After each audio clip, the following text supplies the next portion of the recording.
What's good, YouTube? It's Aquarius Leviathan Prophecy, and you know,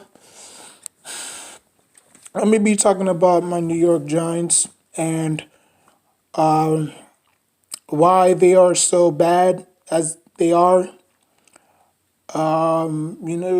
Like where should I start? You know, Obviously we should start up top, and that top is the GM, General Manager. Obviously, we had Jerry Rice. I said Jerry Rice, Jerry Reese, as our GM. Now Jerry Reese,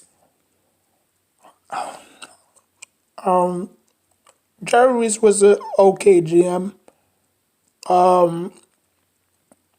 Some of the moves that he made during the 2001, 2002, 2003, obviously 2004 he took over. Before that, he was just a scouting. He was just a scouting guy. You know, in the department, scouting department, and then obviously he worked his way up into GM. Around 2004, he got the job, and then that's when he drafted. That's when he made the famous trade for Eli Manning, because we was going to draft Philip Rivers, which I really thought that it was a bad mistake. I don't think Philip Rivers. I don't think Philip Rivers was the guy for the Giants. Obviously, I mean, in that aspect,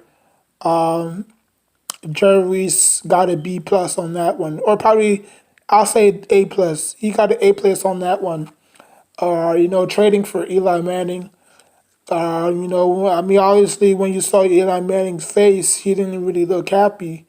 Because out of the two brothers, or I think he got four brothers, but out of the two, he was highly competitive, like you can see in his face, like he wanted to be the best, he wanted to show his brother, Peyton Manning, that he can hold his ground too, you know. And then, he had a shaky season.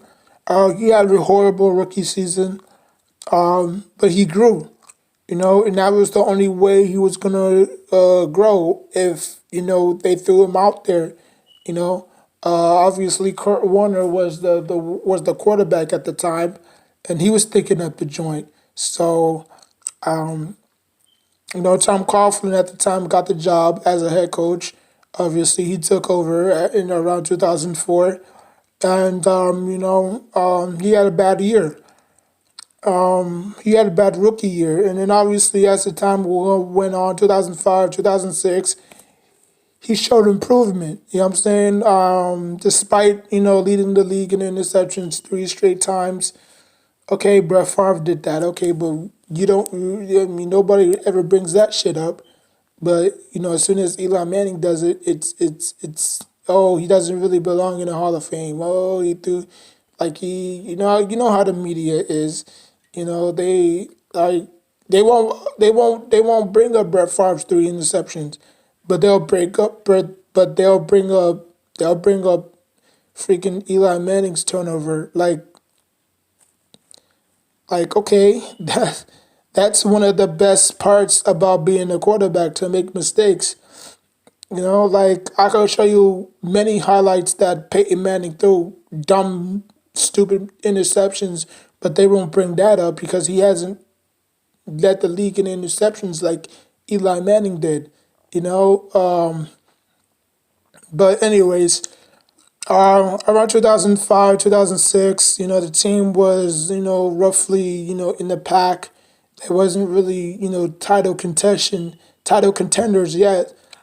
Until around 2007, where they had great talent around Eli. Obviously, Tiki Barber decided to retire around 2006, Everybody was saying, Tiki, stay one more year. I think this year is going to be our year. He said, nah, I'm not sticking around no more. And obviously, after that, he threw, Eli Manning on the bus. And, Eli Manning responded to Tiki that, I hope his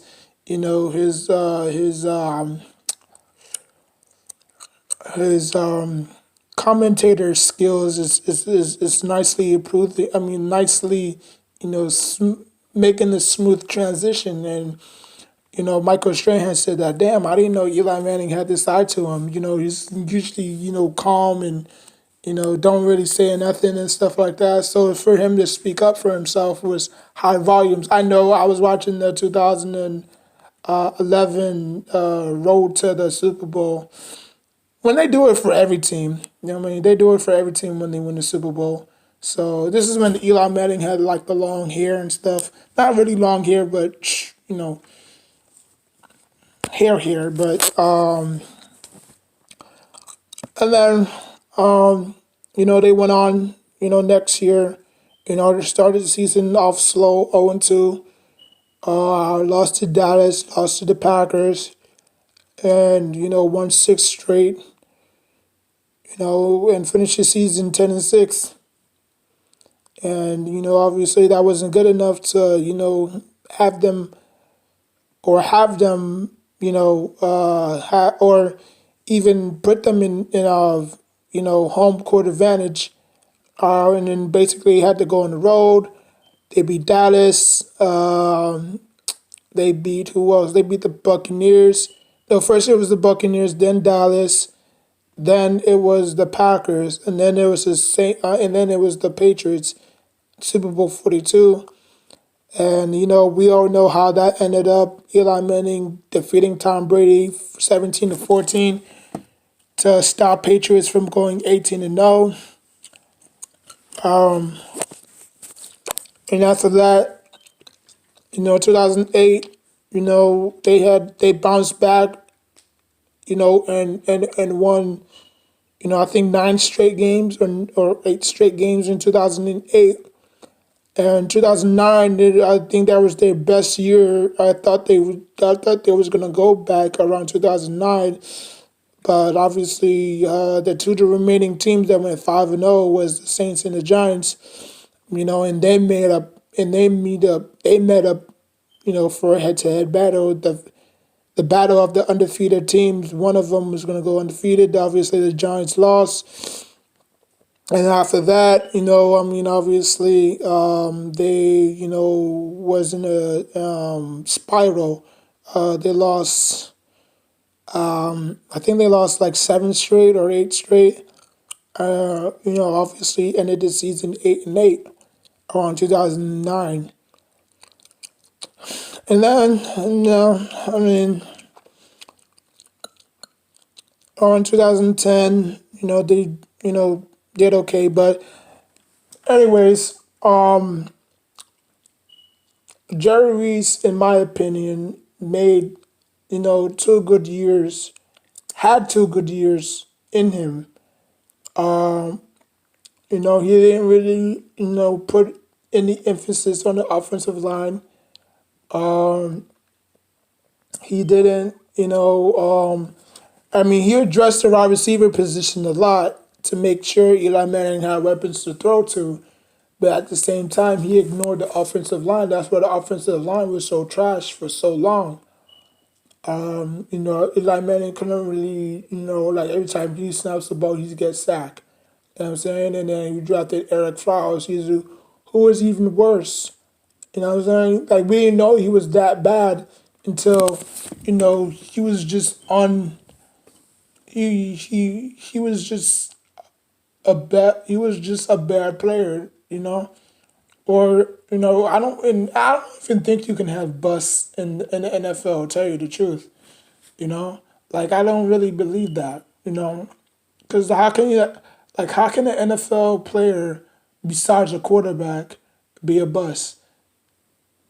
You know what I'm saying? Like, what defensive player was a bust? They either had injury problems or they couldn't, or they had health problems. Or actually, yeah, they had injury problems. That's the only way a player cannot perform up to his expectation or his level. It's because he was getting hurt or he was into trouble a lot. But other than that,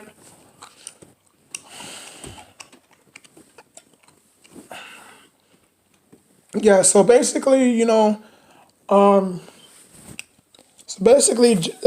Reese ruined the Giants for a lot of years.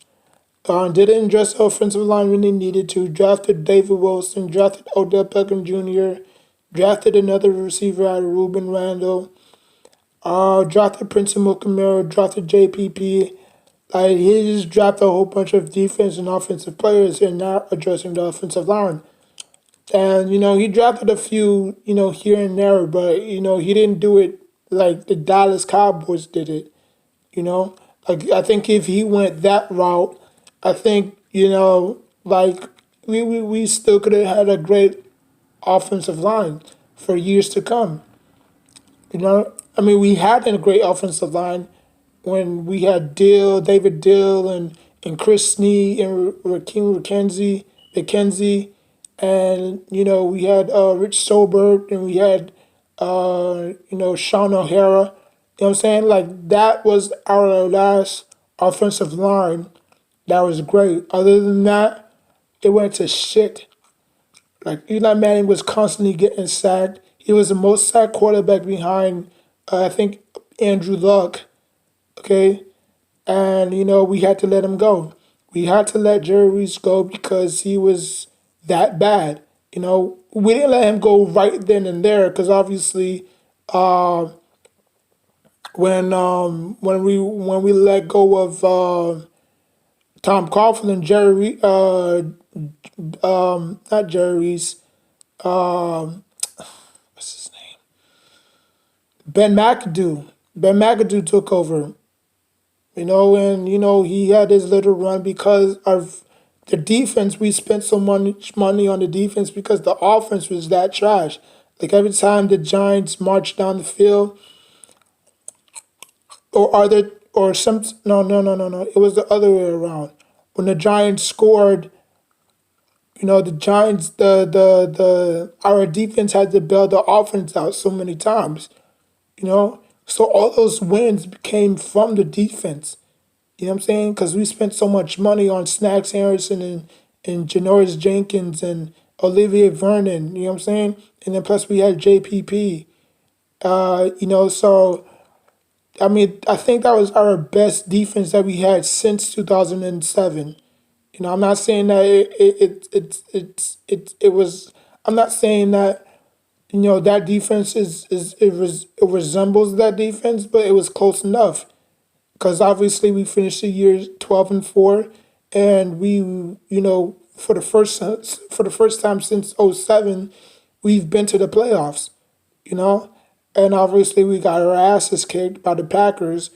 Obviously the whole Odell Beckham Jr. boat trip, and how they took which they should have fucking took the damn day to go study and prepare, but obviously they did it. And in the result, they basically faltered. The only receiver that caught a touchdown pass was King. And he was our fourth string receiver. So Shepard was dropping passes. I don't even think Ingram was there yet. No. Ingram wasn't there. We drafted him in around 2014. But, Odell was dropping passes. Victor Cruz was dropping passes. And Victor Cruz has been there before. But I'll give him a pass because, I mean, one receiver can only do so much. You know what I'm saying? Like, you need a collective of receivers. Like, if Odell had like, if Odell would have grabbed those two touchdowns, we would have been in it, because it was 14-0. Two touchdowns. Our defense was playing well, But then again, how long can your defense last that long? You know what I'm saying? Because they on the field constantly because your offense was just so trash, So I mean, yeah, man. I mean, like I said, after that, Ben McAdoo, we gave him another year, didn't do so well. He got fired. Pat Shermer came in, same thing. He was garbage from the start. Okay, he didn't have the only one win that he had was against Dallas when we beat him when we beat them, 20-19 because Terrence forgot to go out of bounds. You know what I'm saying? So other than that, he was trash for the next 2 years. We let him go. Now we have Joe Judge. So, for any Giants fans that's out there, I'll tell you this. Dave Gettleman got to go. Because if the Giants really wanted to switch, if the Giants really want to turn this team around, they got to have a fresh, young mind. A fresh, young mind. Because we don't want no old hag, old man doing things because he's gonna do things his way. Like he don't really like the difference between the old people is that they don't really think things through. They always think things through, like they think rational. You know what I'm saying? They don't think logical, or old people think rational, they don't think logical. You know what I'm saying? Like if you see the way Joe Judge thinks, he's about business. You know what I'm saying? Like the way he spoke in that press conference. Like we need coaches more like him. You know what I'm saying? Now, like I said again, it's gonna be up to the players for him. It's gonna be up to the players that buy him, that buys into him, that buys into his product. You know what I'm saying? And then obviously he's gonna have to go out and scout for players or scout for coaches that can coach him up in the proper position. You know, get rid of Pat Shurmur's coaching staff. You know what I'm saying? And then, like it's a domino effect, you know? Like uh, Ben got rid of all Tom Coughlin's, coaching staff. And then after that, Shermer got rid of all, Ben's coaching staff. Now, Judge is getting rid of all, Pat Shermer's coaching staff. You know what I'm saying? So, and it's gonna happen when the next coach come in, and then the next coach, and then the next coach, and then the next coach, until we can find a permanent head coach that knows how to coach this team. You know what I'm saying? But other than that, the GM is not gonna be touched unless he's doing a terrible job. You know, like I wasn't a Panthers fan. I wasn't a Panthers fan. But, my favorite player on that team was Steve Smith. And I've seen Dave Gettleman go out his way and trade Steve Smith. Either trade him or release him. You know? And look what he did to Odell. Look what he did to Odell. Even though I hated Odell with a passion, I never thought we should have drafted him. I thought we should have drafted Mike Evans, because look who's still on his Buccaneers team. 2014, they both got drafted. So that's 5 years ago. But obviously 2014, 15, 16, 17, 18, 19, 20. That was 7 years ago when they got drafted. Excuse my math. But that was 7 years ago when they both got drafted around 2014. Sammy Watkins is not even on the team that they drafted him in. If you look back at that draft class, the only player that's on their respective team is Mike Evans. Same thing as Julio Jones. So, but only time will tell. If him and Tom Brady can coexist and be on the same page, then who knows? Maybe he might win the ring with Tom Brady. You know what I'm saying? But anyways, After this year, if Dave Gettleman does not get it together, he's got to go. He's got to go. Because we need a fresh mind. We need a fresh start. You know what I'm saying? Like, how old is Joe Judge? He's like around in his what, 30s, right? In his late 30s or his early 30s. I think he's like 30, 37, 36, 37 years old. Fresh young mind. That's who we need as a GM. That's what we need as a GM. You know what I'm saying? Like, that's what we need. I mean, I'm not saying that old heads don't prevail, but it comes a time where, we just need a fresh new start, just like Tom Coughlin. You know what I'm saying? Great as Tom Coughlin was, people wasn't really taking him serious no more because he lost the locker room. You know what I'm saying? Odell wanted to do whatever he wanted. Like, it was just, I think that if Tom Coughlin was still on this team, he would have got the best out of Saquon Barkley. You know what I'm saying? Because I think Pat Shimmer used Saquon Barkley so poorly. In games like they running the ball and then they stop running the ball. They run the ball effectively and then they stop all of a sudden and Eli Manning is dropping back passing. Like, for what? You know what I'm saying? Like, but I hope Judge Joe or Joe Judge, utilize, Saquon Barkley up to his full potential, you know, because Pat Shurmur didn't do so well and didn't work, you know. There would be in games where we had the lead and all we had to do is just run it. And then we stopped running it for some reason. And then Eli Manning is wind up dropping back and passing and getting it picked off and then we lose the game. And then after the press conference, he says, "Oh, I didn't want, Saquon Barkley to get injured."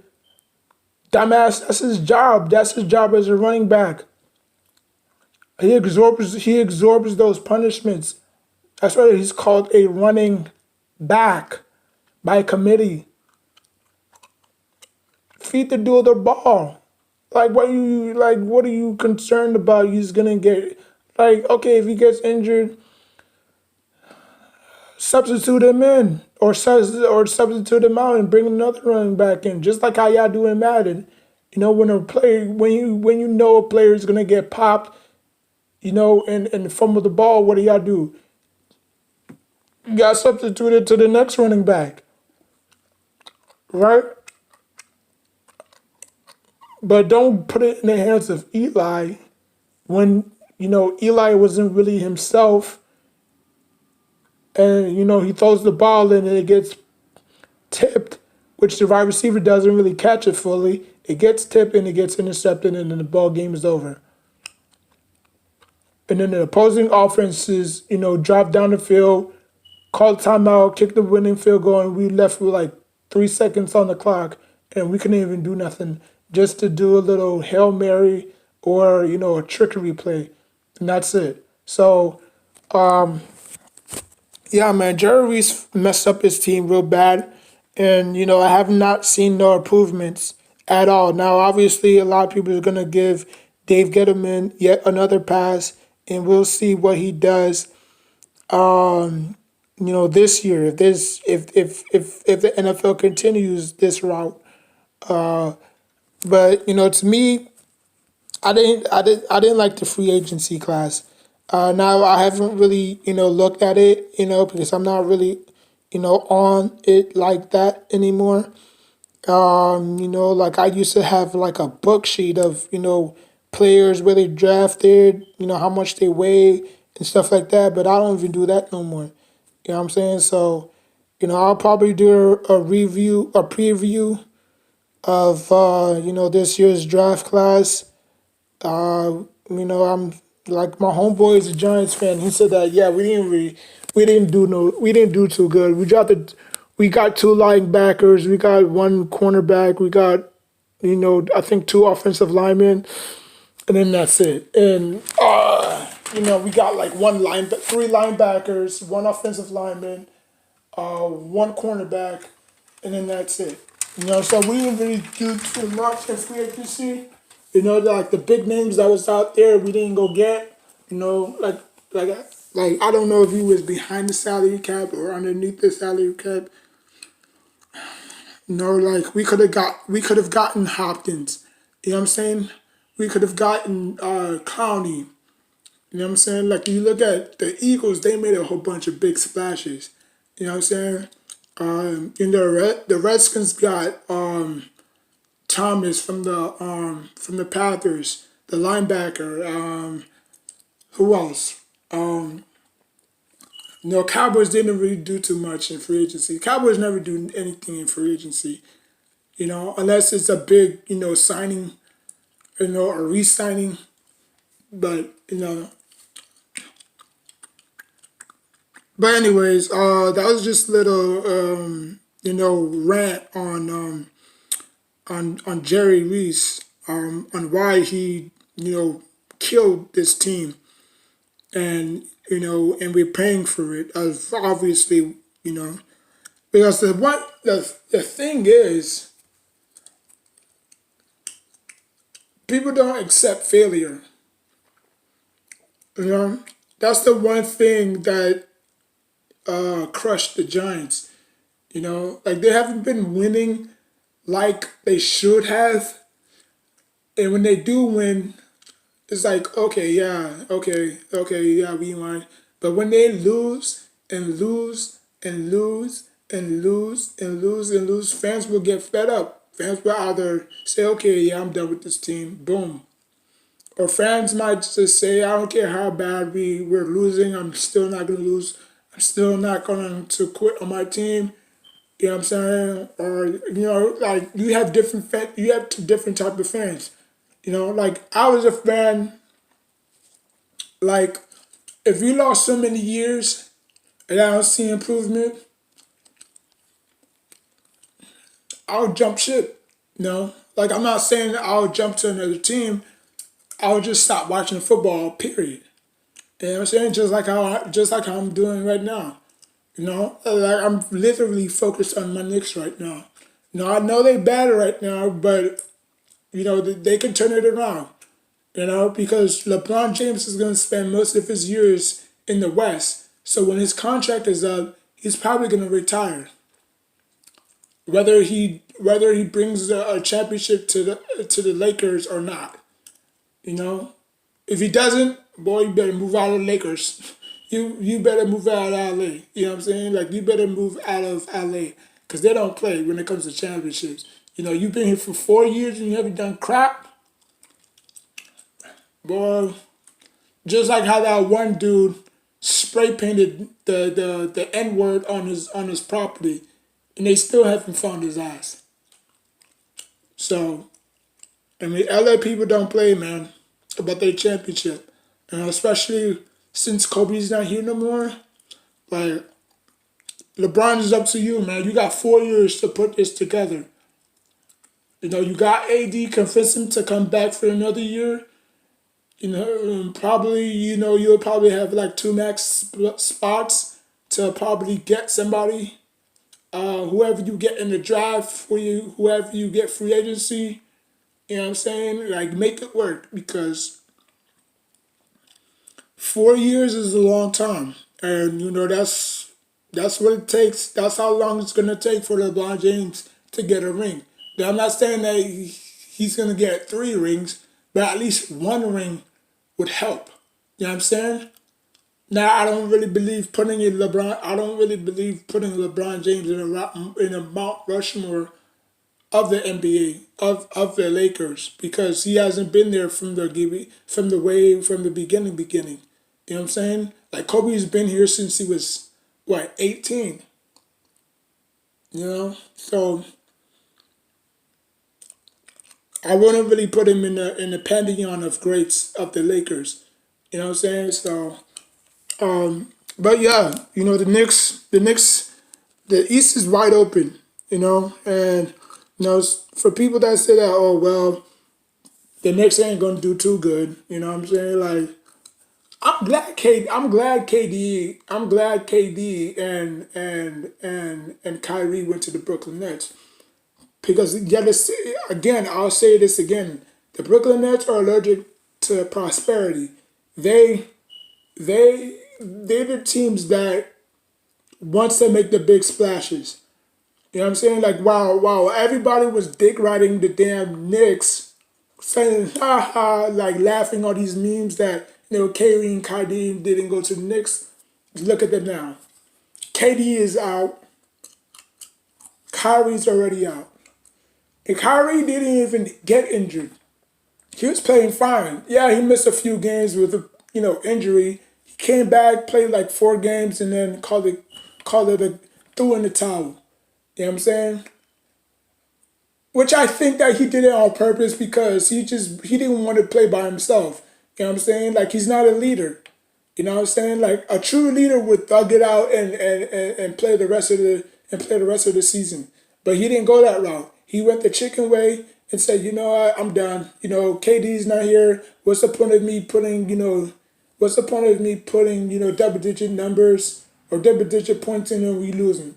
You know what I'm saying? Like, I could put up 50 points and we'll still lose. I could put up 60 points and we'll still lose. You know what I'm saying? So Kyrie is not a leader. KD is not a leader. They're just two guys that like to play with each other, which they haven't really. So how the coexist is gonna happen? You know what I'm saying? Unless they, do it through summer league, which they may not even play summer league. You know what I'm saying? So, like I said again, I'm happy that the Knicks didn't go that route. You know what I'm saying? Because the Nets are dysfunctional team. People might talk about the Knicks being this dysfunctional franchise. At least they're turning it around. At least they're doing something positive to turn it around. You know what I'm saying? Like, the Nets are not doing nothing. Like, who the Nets got right? Like, who the Brooklyn Nets got right now? That's an up and coming star. Harris, really? Dunwoody, really? Allen, who's been there for the last, what, 4 or 5 years? 4 or 5 years, really? They got no talent. Brooklyn Nets is a type of team that rely on broken down superstars that's past their prime. Just like how they did when they picked up Kevin Garnett and Paul Pierce in 2014. Got past the first round and didn't even go nowhere. Brooklyn Nets is never going to win a championship. Mark my words. Guarantee it. Brooklyn Nets will never. Excuse me. The Brooklyn Nets will never win a championship. At least we got two. Yeah, they might be old, but hey, champions are champions. Championships are championships. It don't matter what year you got them. Championships are championships. You know what I'm saying? So, to me, Brooklyn Nets will never win a championship because they don't know how to develop a team. They do not know how to develop a team. And I'm sorry I'm getting off track, but I have to switch to basketball real quick. But the Brooklyn Nets is never gonna win the championship, and y'all all gonna eat dust when the dust is settled. Saying y'all all gonna look back and say, wow, the Knicks really made a smart move by not picking up KD and Kyrie. Because KD and Kyrie would have done the same shit that they're doing right now in Brooklyn. You know what I'm saying? Like, Kyrie would have done the same thing if he was with the Knicks. Putting up 50 points, making the crowd, ooh, ah, you know what I'm saying? And we're still losing by 5, by 10 points. He called it quit. Because there was no point. There was no point. KD is out. So what he's going to do? He's going to jack up shots, score 50, 60 points a night. We lose in close games, or the Nets lose in close games, and then what? That's why he called it quits. That's why I think he faked an injury to get out of the situation and then he faked another injury to force him to have surgery, which he don't really require, which he don't really need surgery, but he had surgery because he didn't want to do it by himself. KD and Kyrie are not leaders. They're born scorers, but they're not leaders. So when the dust is settled, we'll see who has the last laugh. And I'm gonna make a video on this again whenever the season resumes or whenever next year, because this is ridiculous. Like Brooklyn Nets fans should be ashamed of themselves. They don't even have nobody to look forward to. At least we got Kevin Knox. At least we got Mitchell Robinson. You know what I'm saying? At least we got, young athletic guards that we can look forward to. The Nets got nobody. What, Harris, really? Y'all gonna build around Harris? Y'all gonna build around Dinwiddie? Y'all gonna build around Allen? How many times y'all build around Allen? I wouldn't be shocked if he's traded. But at least we have somebody to look for. At least we got RJ Barrett. Who the hell did the Nets got? A broken down KD who can't stay healthy. Kyrie who's always bitching and complaining. Like, come on, man. Like, y'all have to get it together. You use your brains. All right, man. If you like what you saw, man, click, share, likes, subscribe. Till next time, take care of yourself.